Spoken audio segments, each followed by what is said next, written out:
बिल्कुल देखिए, मेरे सहयोगी जसराज आपको लगातार जो तस्वीर है वो आपको दिखा रहे हैं कि अभी भी जो हालत है वो जस की तस है।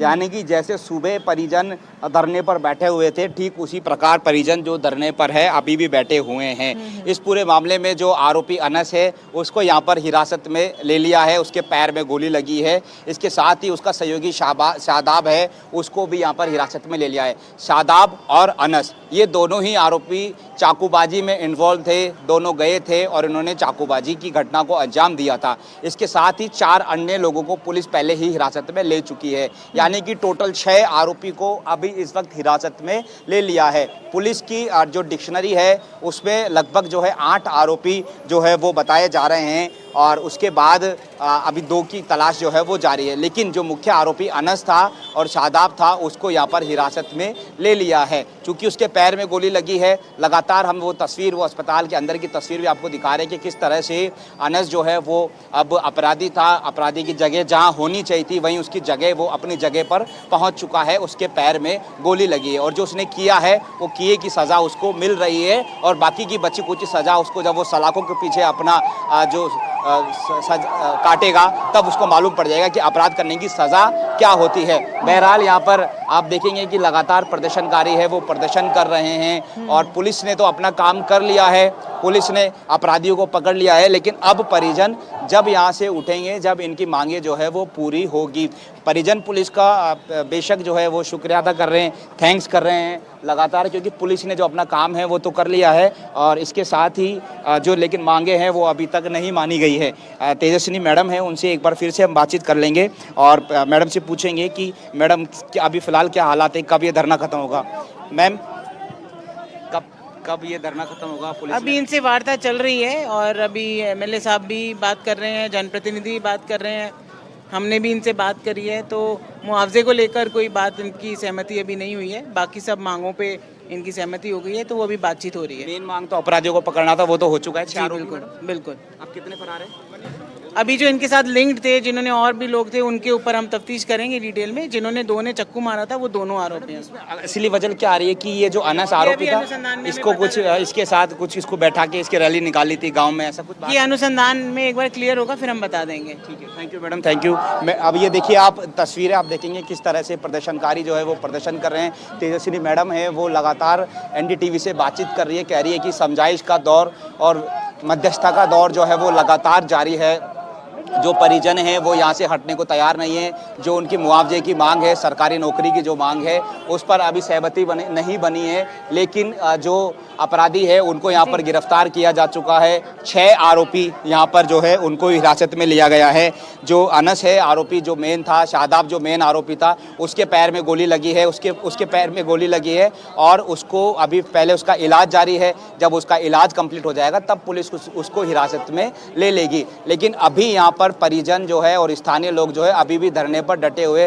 पुलिस लगातार मध्यस्थता की कोशिश कर रही है, लेकिन इनका कहना है कि जब तक इनकी मांगे पूरी नहीं होगी, जो मुआवजा जो 50 लाख की बात कर रहे हैं, सरकारी नौकरी की बात कर रहे हैं, इसके अलावा डेयरी बूथ की जो बात कह रहे हैं, वो जब तक मांगी नहीं जाएगी तब तक ये लोग यहाँ पर डटे रहेंगे। बहरहाल अभी सुबह से लेकर शाम हो गई लेकिन अभी तक ये हटने को तैयार नहीं है। पुलिस लगातार कोशिश कर रही है और पुलिस का जो डिप्लॉयमेंट है, जो जाब्ता है, वो भी यहाँ पर लगातार तैनात है कि कोई भी आवेश में आकर कुछ गलत नहीं करे, कुछ रोड जाम करने की कोशिश नहीं करे, ताकि राहगीरों को कोई ज़्यादा परेशानी ना हो। तो पुलिस लगातार जो समझाइश है वो लगातार पुलिस कर रही है और परिजन जो है धरने पर बैठे हुए हैं। देखना ये होगा कि सरकार से कब प्रतिनिधि आता है, क्योंकि विधायक कैलाश वर्मा एक बार यहाँ पर आ चुके हैं, बातचीत कर चुके हैं, लेकिन अभी तक कोई ठोस बातचीत नहीं हुई है। तो सरकार से जितनी जल्दी प्रतिनिधि यहाँ पर आए या पुलिस के माध्यम से मध्यस्थता हो, वो जितनी ज़्यादा जल्दी हो उतना ही सही है, क्योंकि परिजनों का अभी फिलहाल गुस्सा है वो लगातार जो है वो बढ़ता जा रहा है। अपराधी गिरफ्तार हो चुके हैं लेकिन मांगे जो सरकारी नौकरी और जो मुआवजा है वो अभी तक कंप्लीट नहीं हुआ है, वो मांगे अभी भी अधूरी है। जी दीपक, आपसे जानना चाहेंगे, इस पूरे घटनाक्रम के बाद क्या धरना स्थल पर कोई राजनीतिक दल के नेता या कोई जनप्रतिनिधि पहुंचे परिजनों से बातचीत करने के, उन्हें आश्वासन देने के लिए?